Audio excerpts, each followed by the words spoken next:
Welcome to the Scottish Basketball Podcast. We post weekly episodes on the senior game in Scotland. You can join for free on Patreon and Spotify to receive a notification when new episodes are released. Search for the Scottish Basketball Podcast. In today's episode of Scots Around the World, I chat to Marcus Quirk about playing in Taiwan. Marcus is a 6'6" small forward born in Aberdeen. He played with Charnwood College in the EABL before moving to Division 3 of the NCAA with Cornell College, proving himself by helping them to the 2022 Midwest Conference Tournament title. After a spell with National Formosa University in Taiwan's UBA, he was drafted 3rd overall by the Kaohsiung Steelers in the 2024 P League Plus draft. His rookie season showed fantastic promise and he was named P League Rookie of the Year. Now in his second year and a move to Yankee Engineering, Marcus is adjusting to a new team and fresh challenges as the P League season gets into full swing. I'm delighted to welcome Marcus to the podcast. What's up? Hello. Last season there was your first as a professional. What stands out for you most when you look back on that rookie year? Was there a particular moment or stretch of games where it all started to click for you?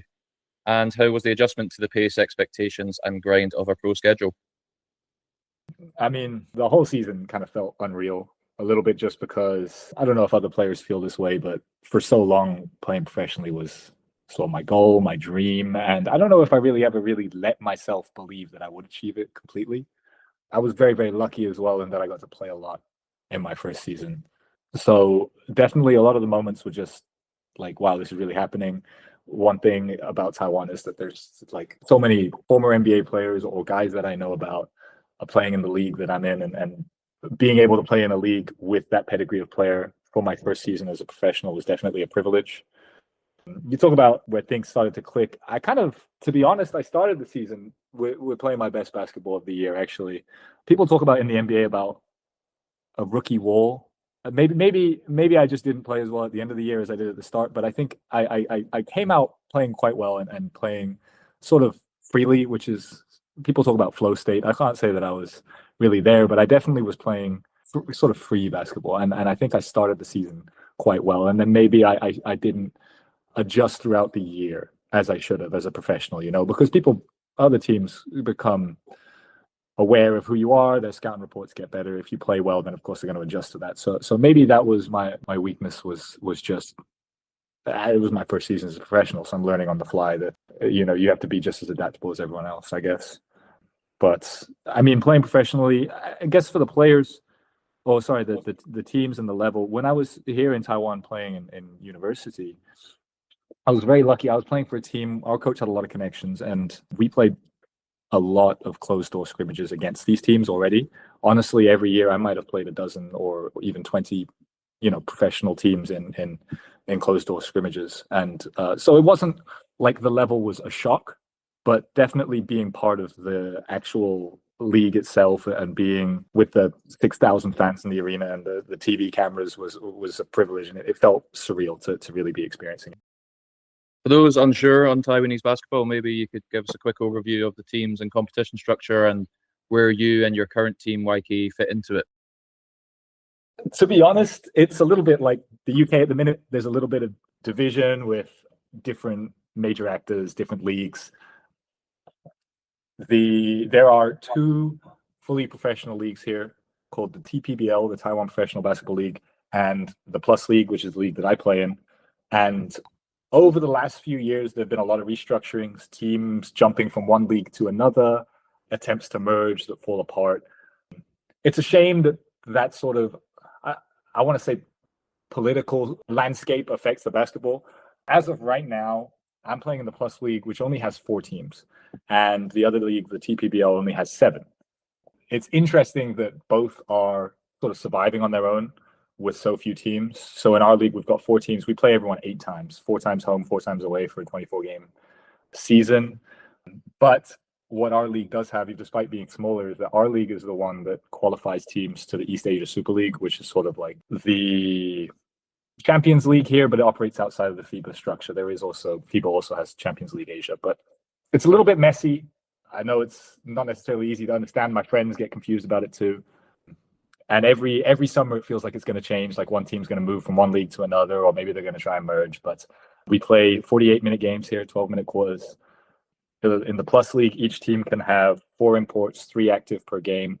plus 2 foreign student graduates, basically players who played in university here, even if they're not Taiwanese, which is who I am. I did 2 years here for my master's degree.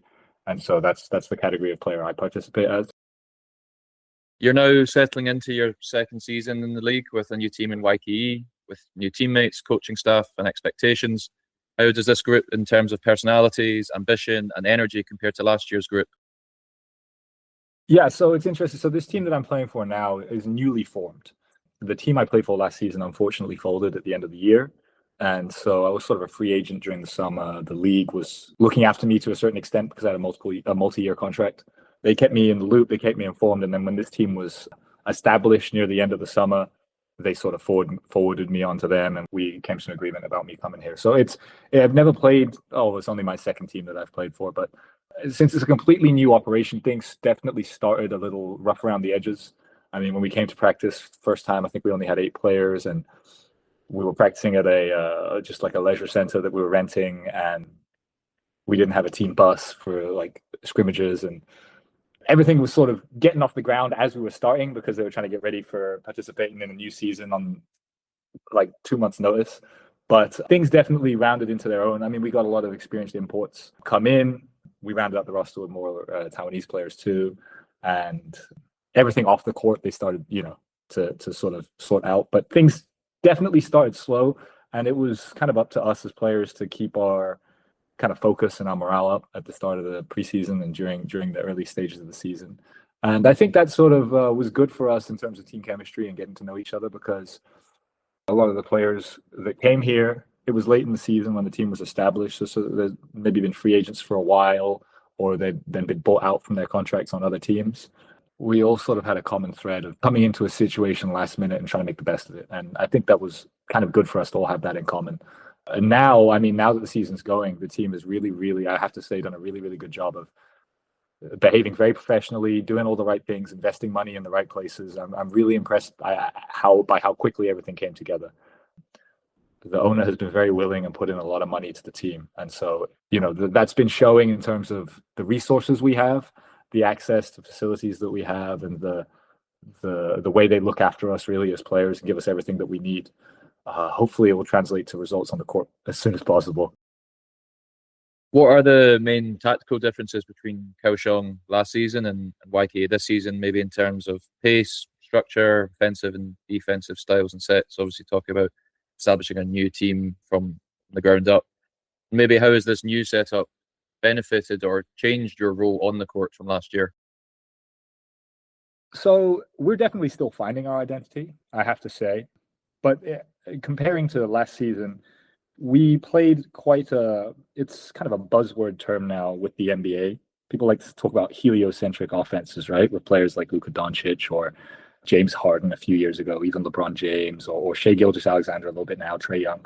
We had Isaiah Briscoe last season on the Steelers, which was a huge privilege for me to play with. First of all, he's a guy who I watched on YouTube when he was in high school, when I was younger, and then he went to Kentucky. He played in the NBA, so I knew who he was, and then to have him as a teammate was really, really special, and to learn from him was great. And he was he's one of the best isolation players in the world. I know he's my teammate, and I'll talk big about him, but last year we did play a style where most of our offense was high pick and roll and space the floor, and us as secondary players were expected to just be spot up shooters and cutters. This year, our coach is definitely trying to implement a much more team-oriented style of play, but we're still kind of getting our feet under us in terms of people's roles within that structure. And then defensively, we had a really excellent rim protector last year, best defender in the league. He won Defensive Player of the Year in Jordi Chibanga. And so our defensive scheme was a lot more funneled to the basket, early help from the big and second rotations on the backside. And I'm sort of adjusting to playing a different way now because we're trying to help from one pass away gaps. The bigs aren't straying so far from their defensive matchups. The guards have a lot further to rotate than usual. We're trying to keep the ball a little bit more on the perimeter rather than funneling towards the baseline so much, because our big is Koopsis is a big guy, but he's more of an offensive big than he is a defensive one. You've now experienced some really distinct basketball cultures in Scotland, UK, the Isle of Man, the US, Brunei, and Taiwan. How does the basketball culture in Taiwan compare and contrast to where you've been before? So this is my second season professional, but it's my fourth year actually in Taiwan because I did my 2 years of university here. And one thing that really struck me when I first got here is they play hard. I mean, in Taiwan, there's definitely a size disadvantage compared to definitely the US and even the UK. They've got a lot of smaller guards, and they are coached in a very disciplinarian style from a very young age. I mean, even in high school, if you are a basketball player, then you will live in a team dorm at the school. You'll be expected to practice with the team up to 3 times a day, by my understanding. Apparently, they take these kids' phones and they're not allowed to have them until Sunday, and they get them for like an hour on Sunday. And the whole week, they're doing defensive slides, they're doing full court sprints, they're doing those kinds of old school traditional disciplinarian style drills. But then when they go out there and they're playing at a higher level, when they reach university or even the professional level, that sort of tenacity shows. I mean, they play a lot of the guards here in Taiwan. They play 100% every possession on defense and on offense to make up maybe their lack of physical size, like some other places do. And there's definitely flaws to a super aggressive style like that, but it really took me aback when I first got here. It was a huge adjustment because I remember when I came here, it was during COVID, and I joined my university team. I had to quarantine for a week in a hotel, and I got up my quarantine hotel, and like 4 days later, we played a tournament. I played quite well in the tournament, but I was so surprised by as soon as I came out the court. I remember distinctly, it was one of my first possessions on the court. I set a pick, and they trapped the ball handler, and I was like, "That's pretty early in the game for that, but that's fine." I short rolled, and the ball handler gave me a pocket pass into the short roll, and there was a guy right behind me, just stole it out of my hands immediately. And I was like, "That's really a heavy rotation," and it might not be fundamentally sound because they left the dude on the backside open, but they will gamble every time and sort of bank on the fact that you're going to be so rushed and their pressure is going to force you to make mistakes to the point where you're not even going to get to the point where you can take advantage of those second rotations. So that was an adjustment. It definitely it forced me to be a more conscientious basketball player, to take care of the ball, but also to see the floor a little earlier, to be able to make those reads. Yeah, but then when it gets to the professional level here as well, that means because there's so many guards locally that most of the bigs that come in here are going to be, most teams will get a very traditional, like 7 foot, 280 pound big in the center just to play the middle of the paint to make up for the size difference. And so it's quite a dichotomy of styles to have a big, slow center. I shouldn't say slow. I don't want that to be misconstrued as a diss against any of my teammates, but to have a big, slower center compared to the sort of dynamic and playing 100% all the time guards. I think it's served them well as a national team, though. They've sort of surprised some people recently. They've had some upset wins as a national team program, and I think they're kind of underrated within the Asian landscape. I mean, China's always been the big player, but really Japan's overtaken them recently. I'd say Japan's the best national team here in Asia. Then Korea is always known as a big program, and the Philippines, which I was lucky enough to play in 2 years ago in a small professional tournament, has always got that reputation of loving basketball, right? But Taiwan is sort of not really talked about, but they're really, really good and they're really on the rise. There's a lot of great high-level national team players in Taiwan at the minute, and playing abroad too, in Japan and in China. Off the court, how have you found living in Taiwan? How do you spend your time outside of basketball, and what would you recommend if ever visiting or living there? I love it. Honestly, it's so fantastic. The people here are lovely. It's very affordable. I mean, coming from the UK, I mean, the cost of living here is such a breath of fresh air. Like everyone's nice, and it's just a beautiful country. It's safe, which is a huge deal. I mean, you can go out any time of night. Public transport is excellent. I honestly really, really love living in Taiwan, and I see myself, staying here for as long as I can. I want to play here for as long as I can. I'm lucky enough. My girlfriend lives out here with me now. She loves it as well. We really have a great time here. I mean, off the court, I still am sort of hybrid commuting between Kaohsiung, where me and my girlfriend have an apartment, and Hsinchu, the city where my current team is. And Kaohsiung's a really happening place. I mean, there's a beautiful pier, there's beaches, there's active nightlife, there's plenty of great restaurants. So there's lots to do. And like I said, with the cost of living, it's Taiwan's a developed country, but it's still cheap. So your money goes a long way here. So for anyone visiting, I mean, it's really what you make of it. They've got, if you're into sort of nature, they've got mountains for hiking and hot springs and lakes.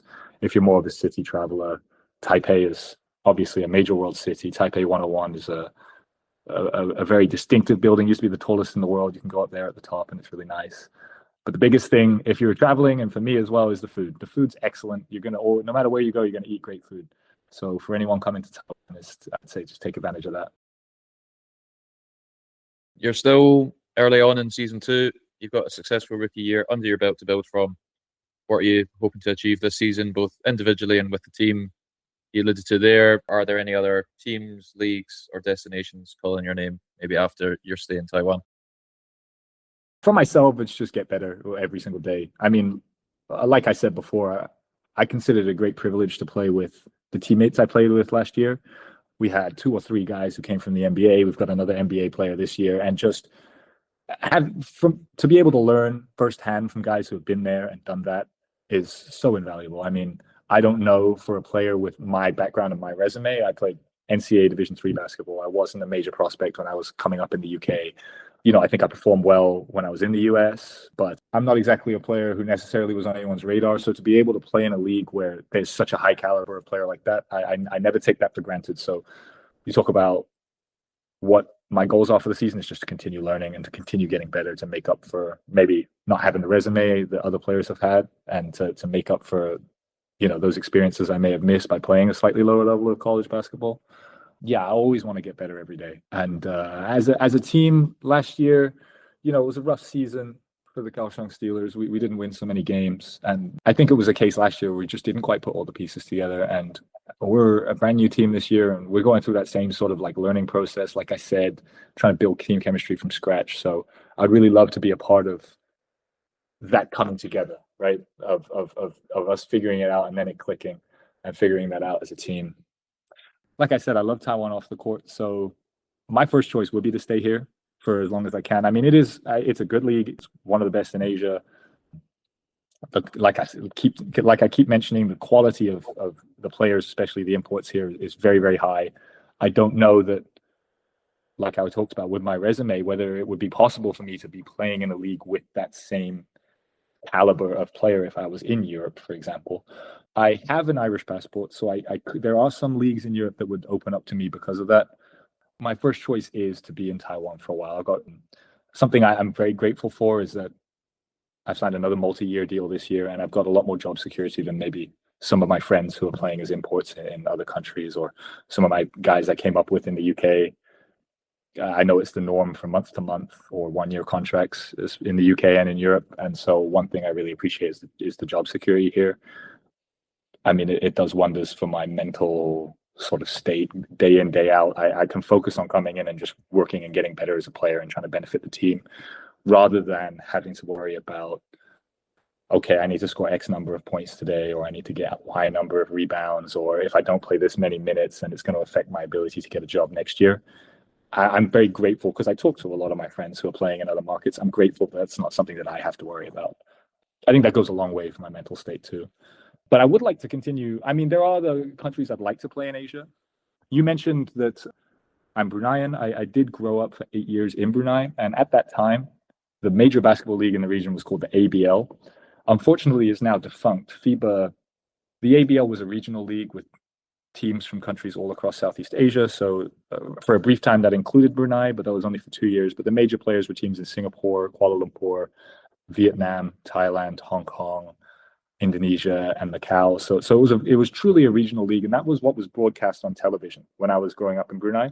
And so I always wanted to play in that league. That's the league I always thought, that I could play in that. I've got Asian heritage, so I can qualify as an Asian player in that league. But it's a shame it's no longer around. But I would really love to play in a Singapore or Hong Kong or Malaysia.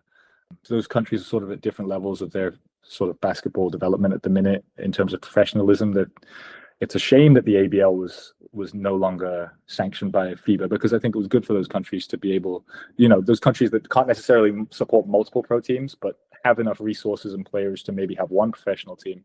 It was a good league for those sort of scenarios, but FIBA's preference was for each country to have its own national league. So that kind of got in the way of that a little bit. I was lucky enough to experience the Philippines last year.